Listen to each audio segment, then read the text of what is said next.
Have you guys seen videos on YouTube where people are doing all kind of physical manipulations around their head, their ears, and their neck, and they claim that your tinnitus is going to be gone in 30 seconds to a few minutes per day? Hallelujah! Today we are going to look into those physical manipulation, explore who might actually benefit from them, and talk about what you can realistically expect. Tinnitus is very challenging and very frustrating condition, so it's no wonder that people are doing everything they can to get relief. But before you start pulling at your earlobes, tapping at your neck, and massaging different parts of your face, let's explore what those techniques really are and whether or not they are likely to help you. Let's start by breaking down those techniques. The idea behind these methods is that they might relieve tension around your neck, your jaw, and your head. These areas might influence your perception of tinnitus, and this is why we are looking to manipulate those areas, alleviate stress that might be causing that. These techniques are typically aimed at people with what we call somatic tinnitus. This tinnitus type is resulting from tension around your neck, your head, and TMJ issues. If you look over here, you will see a video where I explain all the types of tinnitus, and that is really helpful to know to identify your own tinnitus type and what you can do about it. If you notice that your tinnitus changes when you're doing these kind of movements, or if you cleanse your jaw, if any of those movements is changing your tinnitus in any way, that might mean that you have somatic tinnitus. But what about those times where this manipulation seems to work and you know that you do not have somatic tinnitus? Sometimes when we expect something to work or we want it to work, our brain can actually change what we feel or change the attention, and by doing that, temporarily reducing the symptoms that we experience. Now, just because it's the power of positive thinking, and you know that it's going to be very temporary help, doesn't mean it's not valuable. Just don't expect it to help more than a few times, because your brain will know what to expect, and after a few times, it will just stop working. Now let's talk about who can actually benefit from these physical manipulations and who cannot. As I explained before, if you move your head and your neck, if you massage the areas of your jaws, and your tinnitus perception is changing, whether it's the pitch or the loudness or anything about your tinnitus, that's probably a good sign that you have somatic tinnitus. If your tinnitus started after a head or neck injury, that may also be a sign that you have somatic tinnitus. Lastly, if you notice a connection between jaw pain or stress of the muscles around your head or neck to your tinnitus, so even without any movement, if you have pain or stress in the muscles, and you feel that that is affecting your tinnitus directly, again, another really good sign that you may have somatic tinnitus. Now let's talk about something which is a little bit more complex. What if you know that you have hearing loss? Maybe your hearing loss is mild or moderate. Can you still have somatic tinnitus as well? Well, the answer is actually yes. You see, you may have actually physical problems that affect your tinnitus, but you may also have hearing loss. In fact, a common statistic that is shared by health organizations is that 90% of tinnitus sufferers have some type or some level of hearing loss. At the same time, right now there is no accurate estimation of how much of the population have somatic tinnitus. I tried to research this myself and I found very different percentage numbers. The most accurate statistics I found for somatic tinnitus was it's about 35% of tinnitus sufferers.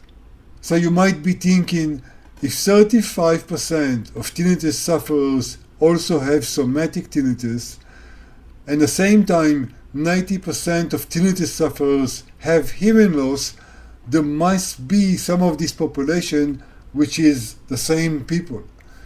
In other words, you may have hearing loss and somatic tinnitus at the same time. So now it's really the question is how much your somatic tinnitus is causing your tinnitus and how much is coming from your hearing loss. You can try those physical manipulations, and if they actually help you and reduce your symptoms, then there you go. At the same time, if you don't know what is the level of your hearing loss, I would really recommend that you go do a hearing test at an audiologist's office, and that will tell you exactly what your level of hearing loss is. If it's moderate or severe or profound, then it's probably a more complex case, because that means that a significant part of your tinnitus is probably coming from your hearing loss itself. And at that point, you can try physical manipulation and they may help you some, which is always good, but they may not help you as much as you would like because a significant portion of your tinnitus is coming from your hearing loss itself. So what I'm really saying here is that you need to understand and you need to know your level of hearing loss to know how much those physical manipulation or the somatic part of the tinnitus is really affecting your symptoms. You can always try those manipulations, and if they provide significant alleviation, then that's great, right? But if they do not, then that's probably why. At this point, I was going to demonstrate to you some of those manipulations and how I apply to myself. But then I figured I better leave this for the expert. And what I'm going to do, I'm going to actually include a couple of videos. This here is going to be the main one of someone that I really appreciate, Dr. Rowe, that does a lot of content around chiropractic treatment that really help with back issues and neck issues and other things. I know his content, I trust it, so I'm going to include it here, and then you can watch that video and he will demonstrate those exercises much better than myself. I may also include one more video in the description, so check the description below to see if there's another video that you can watch, and I'm pretty sure that you're going to find that content very helpful.